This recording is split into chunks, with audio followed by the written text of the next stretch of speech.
Maaari mo bang i-describe sa amin yung itsura ng Siembenna na yan? Hindi ko masyado kasi beach yata yun. Beach, palang beach na may buhangin. Siyempre naman, beach, so may buhangin. Ano pa? Tanong So niyo po. Sheila, again, na-board sa Singapore, pumunta ng Indonesia. Kahit medyo naguguluhan kami doon. Hindi kasi Sa nakailan. Singapore ka na eh.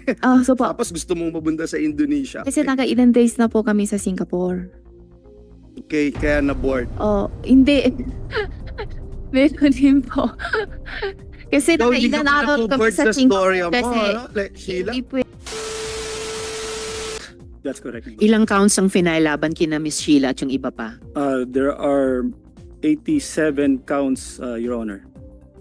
87 counts. So kahit yung lower end na 7 taon, kasi ang kapag na-convict po kayo, Miss Sheila, kasama si Guo Huaping at yung mga 28 pang ibang tao, 7 to 14 years ang parusa ng pagkabilanggo. Per count, may 87 counts po na nakahain. So kahit kunin natin yung 7 years minimum times 87, medyo matagal-tagal po iyon. Ano ba yon? 560 years? Tama po ba, Attorney Arpon? More or less, thereabout. So medyo lampas na po sa isang lifetime, kahit dun sa minimum 7 years, kahit sa isang count lamang. Pag-isipan nyo sanang mabuti iyon, Miss Sheila, yung narinig nyong sagot ng AMLAC sa atin. Miss Sheila, sa kwento nyo, nung unang hearing na humarap kayo sa komite namin, ang pinapalabas nyo, wala kayong alam sa lahat ng nangyayari sa paligid. Nagpapadala ka lang sa utos ng iba. Nagpapadala lang sa utos ni Alice or nagpapadala lang sa utos ni Cassandra. Hindi ako naniniwala na absolutely wala kang alam sa lahat ng iyon. Kahit papaano, alam nyong mali yung pagpresenta nyo bilang Pilipino na pinanganak dito.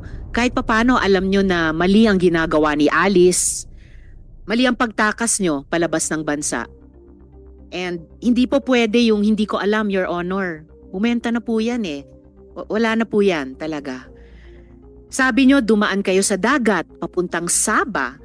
Pero marami actually nagdududa dyan kasi masyado daw magalaw yung dagat ngayong panahon ng habagat.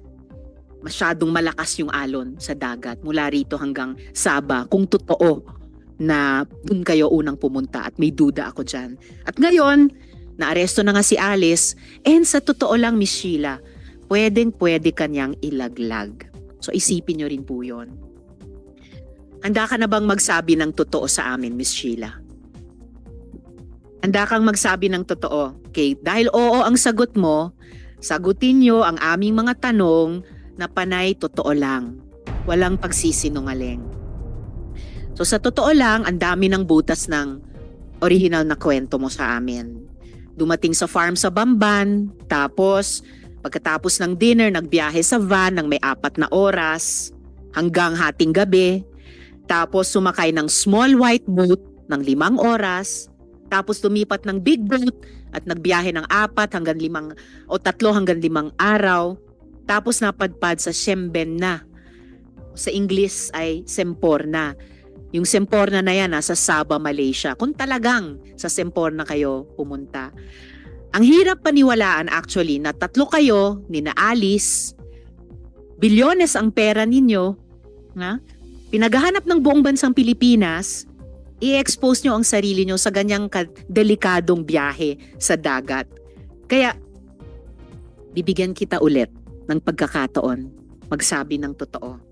Kino-confirm mo pa rin ba yung komplikadong rutang iyon na kwento mo sa amin nung unang hearing? Or sasabihin mo, aaminin mo na kwento-kwento lang yan? At sasabihin mo ba sa amin ano yung totoong paraan na lumabas kayo sa bansa? At huwag niyong kalimutan, Miss Sheila, itatanong na rin namin ito kay Alice sa Lunes. Opo. Totoo po. Totoo lahat ng kwento mo sa amin Opo. noon? Sabihin mo na dito sa amin dahil pwede ka talaga mahuli kung nagsisinungaling ka pa rin. Anong sinakyan niyo nung bumaba kayo mula sa van? Ano po? Galing sa Bamban, sumakay kayo ng van ng ilang oras hanggang hating gabi pagkatapos ng hapunan. Pagbaba nyo sa van, saan kayo sumakay? Sa sa isang pier. Sa Isang pier ata. Matidim kasi gabi na po. sa isang pier. Saang pier kayo sumakay? At hindi ako maniniwala na hindi nyo maalala yung basic details nito. Hindi ko talaga alam yung lugar. Saang po. pier yan? Sa Jumalig ba yan? Sa Quezon?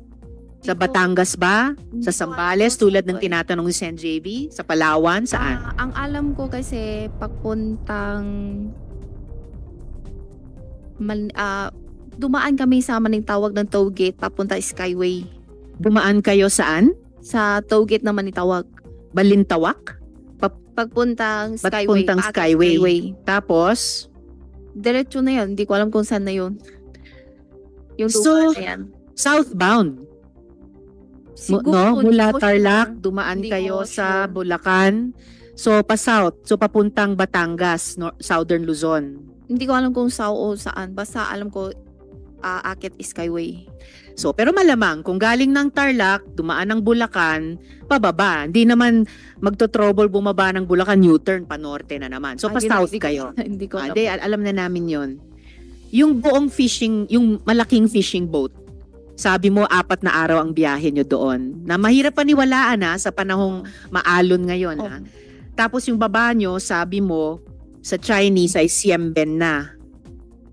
Do you still swear that under oath, Miss Sheila? Ano po? Nanunumpa ka pa rin ba na pagkatapos ng ilang araw ng biyahe sa dagat na sinasabi mo, sa Siemben na kayo bumaba?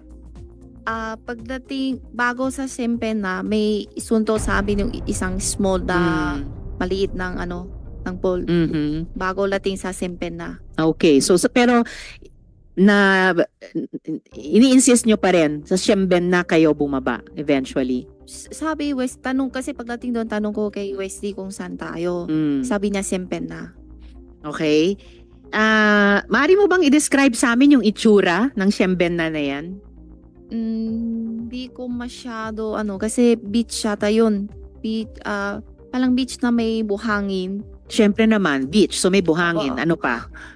Yun lang po kasi umaga na ata kami nating doon. Umaga. Wala So may naman. araw na. Ano pang Ah, nakita mong detalye ng wala- beach sa Siemben na? Walang may tao pero hindi ka May kaunting... Palang turista ata yung tao na yun. Naalala mo ba kung natatakan yung passport mo? Kwento mo nga kung natatakan yung passport mo doon sa Siemben na. Natatakan ba nung pagdating nyo kaagad doon? Hindi po. Hindi natatakan or natatakan pero hindi kaagad? Hindi siya paano ba? Hindi siya natatakan. Hindi siya natatakan. Okay. Diretso kami sa Malaysia na ba yun, Sempen na? Yung? Hindi ko pa alam eh. Ay, nako. Kasi Malaysia pagdating, talaga yon. Pero eto, Miss Sheila, so sinabi mo hindi natatakan yung passport mo. Hindi mo naalala yung pinakita ko nung nakaraang hearing. Ito yung passport mo. May tatak o tatak kuno. hindi Diyan ko sa alam Sabah. hindi ko alam po kasi saan galing. Kasi ang alam ko yung babae ang bahala dyan. Yung babaeng bahala dyan. Pero ito, pinapakita ko sa inyo. Opo. Pinakita na namin ito nung nakaraang hearing. May tatak yung passport mo, entered Sabah. Alam ko. So may tatak. Opo. Ang problema, hindi nagmamatch ang stamp sa totoong dapat na stamp kung Sabah talaga ang baba ninyo. According to these stamps, July 18 or basa ng iba July 19 kayo pumasok sa Malaysia, pero via Kuala Lumpur. Kasi yung ganyang klaseng stamp daw ay itatatak lang sa passport kung galing ng KL. At July 19 ka lang pumasok sa Sabah. Ayon sa stamp na yan. Sa makatuwid, nauna ka dapat sa Kuala Lumpur kaysa sa Sabah. Pero ang kwento mo noon hanggang ngayon, mula Pilipinas, galing sa Sabah. Dumaan muna ba kayo sa Kuala Lumpur bago sa Sabah? Walang lumpo po. Miss Sheila naman, Malaysia din. Oh, Malaysia. Kasi pagdating kami sa Sempen na, Mm. may biyahe pa kami. Mm. Biyahe kami tapos dalating sa isang lugar, Mm. Malaysia na yan. Nakainan alaw kasi kami doon. Mhm. bago tayo dun sa mga pinuntahan nyo pagkatapos ng Sabah, kung talagang pumunta kayo sa Sabah, kasi pati dyan sa stamp na yan may duda eh. Sheila, sasabihin ko sa inyo yung napag-alaman namin galing sa mga kaibigan naming napagtanungan sa Sabah mismo kung saan kuno stinamp itong stamp sa passport nyo. Sila ay galing sa Democratic Action Party, sister party ng Akbayan Party sa Malaysia, at wala silang dahilan magsinungaling tulad ng duda namin sa sinasabi mo. Ayon sa kanila, wala kayong legal entry sa Sabah. Pati yung stamp sa passport na nag-i-indicate na dumating kayo sa Sabah, fake daw yung stamp na yan. Kinumpara nila sa totoong stamp na dapat tinatatak sa Sabah. Pero ang nakukumpirma nila, ito credible information na ng aming komite, subcommittee, tumating kayo sa Kuala Lumpur noong July 18. Kaya ang gusto kong malaman, paano kayo nakapasok, Sheila, sa Siemben na, kung totoo ito, at paano naman kayo dumating sa Kuala Lumpur?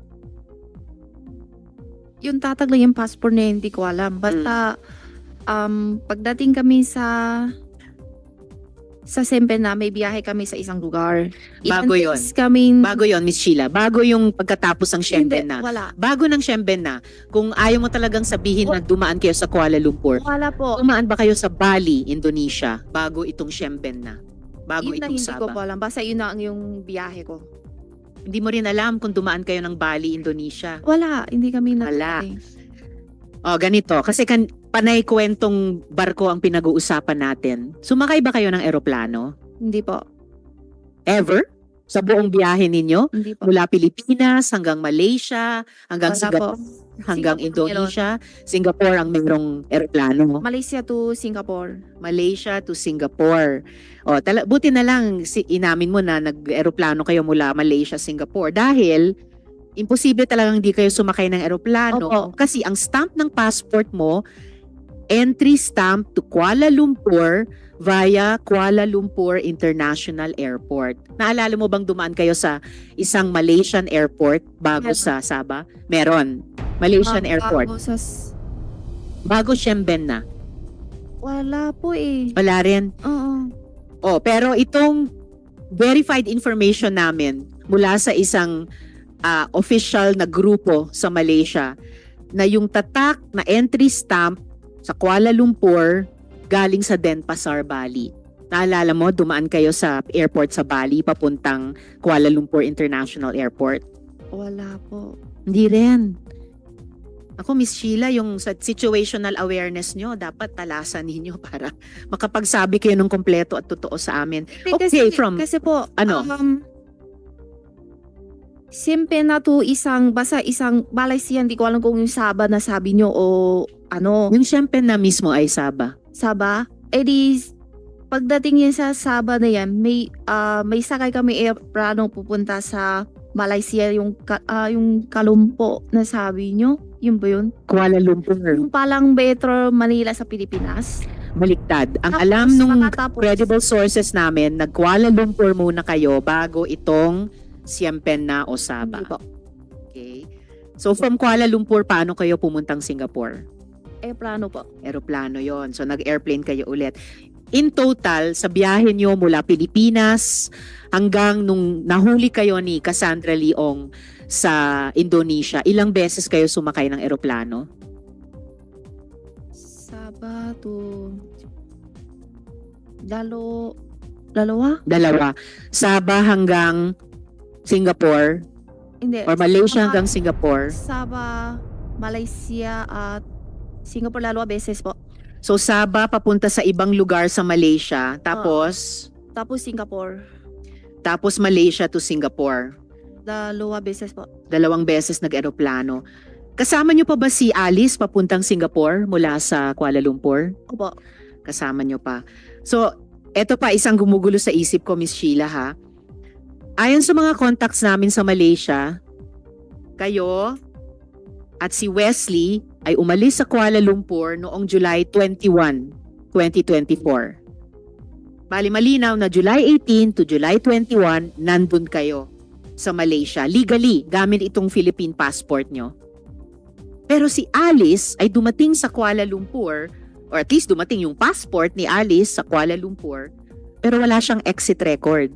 Di tulad nyo, alam namin kung paano umalis ng Malaysia papuntang Singapore. So, alam din namin na si Alice ginamit ang Philippine passport niya sa Batam, Indonesia, kung saan kayo nahuli ni Cassandra. Alam din namin na hindi nire-renew ni Alice o ni Go Huaping yung kanyang Chinese passport. So, ang tanong din namin, na hindi ko itatanong sa iyo, pero baka itanong ko rin sa iyo, paano wala siyang record sa Malaysia? Alam mo ba? Hindi po. Kasi sama naman kami. Next question. Sabi nyo, pabalik kayo sana sa Singapore from Batam. Kaya lang nahuli na kayo sa Batam. Opo. So bago Batam, Indonesia, nasa Singapore na kayo. Nasa Singapore na kayo, ba't pa kayo nag-Indonesia? Kasi sabi ni Wesley, Mm. gusto daw siya pa siya sa iba lugar. Mhm. Hindi Yun, pa ba kaya- sapat yung Kaya pasyal sa wala na siya Singapore? sa Indonesia. Mhm. Oh, sabi ni Sen Joel last time, ang gustong pagpasyalan ni Wesley ay sa Singapore. Yung sinabi ko last Okay, Sa- one related Batam. question from Sen Joel. I just wanted to put on record, Madam Chair, I don't even need to ask questions because I will wait for my turn. It's just that last hearing, Madam Chair, Miss Sheila Go made mention about it. I distinctly remember it. I'm sure the committee secretariat would bail me out. Ang sabi mo, Sheila, ang sabi ni Wesley, bored siya doon sa pinanggalingan niyo, kaya kayo nagpuntang Singapore. Yun ang sinabi mo last Ms. Sheila, wag Next niyong na po. interruptin ang senador, no? And Sorry wait po, to be sorry po. acknowledged. Pwede mong sabihin ngayon na maaari kang nagkamali. Pero ang narinig namin lahat, kaya ka pupunta ng Singapore dahil bored si Ay, Wesley. sorry po, baka mali lang ako ninig talaga kasi So ano yung sa totoo? Indonesia kasi ang naalam ko yung tanong So niyo po. Sheila, again, na-bored sa Singapore, pumunta ng Indonesia. Kahit medyo naguguluhan kami doon. Hindi kasi Sa nakailan Singapore ka na eh. so po, Tapos gusto mong pumunta sa Indonesia. kasi nakailan days na po kami sa Singapore. Okay, kaya na-bored. Oh, hindi. Meron din po. Kasi So, hindi ka nakailan araw kami na-bored sa sa story Singapore mo, kasi ano? Sheila? hindi pwede kasi lampas sa isang buwan sa Singapore. Miss Sheila, nagugulat ako. Well, buti na rin, tulad ng naming mga Sorry po. Pilipino, bilang isang Asian din, nakakayanin nyo pang tumawa. Kahit sa prospect na 500 years na pagkabilanggo kung ma-convict kayo sa kahit isang count lamang ng money laundering, kahit sa low end na 7 years. Sana seryosohin nyo po itong hearing na ito dahil Opo. hindi lang ang Senado, hindi lang ang House, Opo. nag-e-effort mag-imbestiga, Opo. pati yung mga executive at constitutional body sobrang interesado sa mga kaso ninyo at dapat Opo. sa maikling panahon na lamang ng aming investigasyon at yung maikling panahon na lamang posible ng executive at ng constitutional bodies ng Pilipinas, pag-isipan yung mabuti, humingi kayo ng payo sa abogado nyo, pag-isipan yung mabuti, mag-cooperate seriously sa investigasyong ito. Kung gusto nyong medyo mabawasan yung pasakit, no, na maaring saluhin ninyo dahil sa consequences ng inyong mga iniimbestiga naming ginawa ninyo. Miss Sheila, nung tumakas kayo sa Pilipinas kasama ni na Alice, hindi nyo ba alam na may arrest order na para kay Alice Go? Hindi nyo ba alam na may subpoena ang Senado sa inyo? Yung mic nyo? Hindi po. Hindi nyo alam. Kailan ang huling beses na nag-usap kayo ni Alice? Ano po? Kailan kayo huling nag-usap ni Alice? Kailan? Sa Pilipinas po? Kahit saan. Kailan kayo kailan at saan kayo huling nag-usap ni Alice? Yun sa Indonesia po. 19 o 20 yung hiwalay po kami. 19 or 20 July. Si Wesley, kailan kayo huling at saan huling nag-usap ni Wesley? Parehas din po. Pareho. Sabi nyo sa amin noon, nakatira kayo sa Bulacan. Opo. Kailan kayo dumating dun sa Bamban? July first week, yung last. First week July. Nung sinabi ni Alice na aalis kayo, di ba kayo nagtanong saan kayo pupunta at sinong kasama nyo? Hindi po. Sabi na 3 daw lang po kami. Sinong tatlo? Ako, Wesley, tsaka si Alice po. Okay. Hindi nyo ba naisip, hindi mo ba naisip na may connection yung pag-alis ninyo dun sa paghanap sa inyo ng mga otoridad? sabi nyo nga sa amin nung unang hearing, ikaw ay maraming travels, ikaw ang laging travel companion ni Alice kapag nalulungkot siya or basta gusto niyang bumiyahe. Siguro alam nyo naman na di karaniwang proseso yung dinadaanan nyo paglipat-lipat sa iba't ibang bansa. Hindi yon basta labas-masok lang, no? Alam nyo mali o iba sa ginagawa ninyo. Hindi ko po, hindi po. Hindi ka ba nagtataka na parang basta labas-masok na lang kayo sa iba't ibang mga bansa? Una, ganun kadali lang kayo nakaalis sa Pilipinas kahit pinaghahanap kayo ng otoridad. Tapos, papasok kayo sa ibang bansa, lalabas sa ibang bansa, ang dali-dali lang. Hindi ka ba nagtaka? I'm sure, yung mga dating biyahe nyo, dumaan kayo sa tamang proseso. O kahit ba sa mga dating biyahe, labas-masok lang sa parang ordinaryong pinto ng bahay. Hindi po, kasi tama, labas po. Di mo ba naisip na parang ang weird, walang kahirap-hirap, ang dali-dali lang umalis sa Pilipinas kahit pinaghahanap kayo ng mga otoridad? Hindi ko po alam, inahalap po eh. Okay, ngayon, humihingi kami ng dagdag na impormasyon sa iyo, Sheila. Po. Sino-sino ang mga tumulong sa inyo makarating mula dito sa Pilipinas hanggang sa Batam, Indonesia? Sa totoo lang At po, meron ba kayong naalalang police escort? Or kung hindi police, mukhang escort or nakabihis police? Kung hindi man nakabihis police, mukhang bodyguard o escort? O di kaya mukhang militar? sa totoo lang po, hindi ko po alam. Wala ba kayong napansing kasama ninyo mula dito sa Pilipinas hanggang Indonesia kung saan kayo nahuli ni Cassandra? Na may ibang kasuotan na mukhang uniforme or mukhang security, mukhang bodyguard na nag-escort Wala sa po. inyo? Wala po. Nakarating ka na ba sa Sual, Pangasinan? Hindi pa po. Di pa. Pero sabi mo nung nakaraang hearing, alam mo na hindi Pangasinan yung isang pinuntahan nyo. So, alam mo yung Pangasinan. Alam po. Saan ka na nakarating sa Pangasinan? Hindi ko alam kung sa Lagupan nata o Dagupan. parang Lagupan ng ano niya. May iba pa bang bayan ng Pangasinan kayo napuntahan na? Lagupan lang po ata. Ilang bayan sa Pangasinan ang napuntahan nyo na? Yun lang ang punta. Tsaka yung farm namin doon, hindi ko alam kung anong lugar. Saan yung farm nyo sa Pangasinan? Hindi ko alam anong lugar. Basta alam ko lang Pangasinan. Sa Sual ba yung farm nyo sa Pangasinan? Parang hindi po ito pangalan. Hindi. Baka malaman natin in the next, may 2 slides akong ipapakita. Sheila, anong alam nyo sa Alicel Aqua Farm? Wala po. Okay, may ipapakita ako. DTI record ng Alicel Aqua Farm. Ikaw ang nakaregister dito na owner. Sheila, paalala ha, under oath pa rin kayo. Ha? Sa iyo ba itong Alicel Aqua Farm? Hindi ko po alam.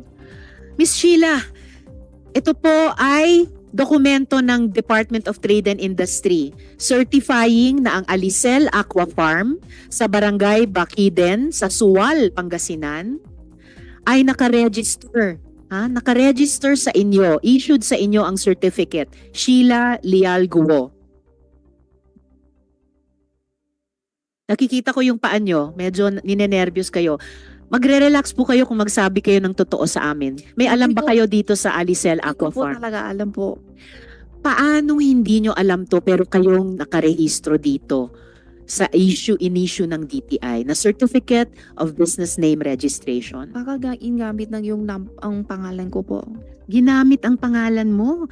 Naku po, posible bang lumalabas talaga dito sa dokumentong ito? Pamilyar kayo sa Pangasinan kasi may business kayo dito ayon sa DTI mismo. O kaya ginamit yung pangalan ko na pang business lang po.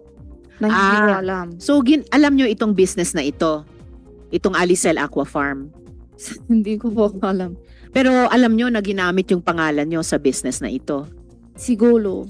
Siguro. Siguro or alam nyo na ginamit ang pangalan nyo sa Oo. business na ito? Siguro kasi hindi ko... Siguro.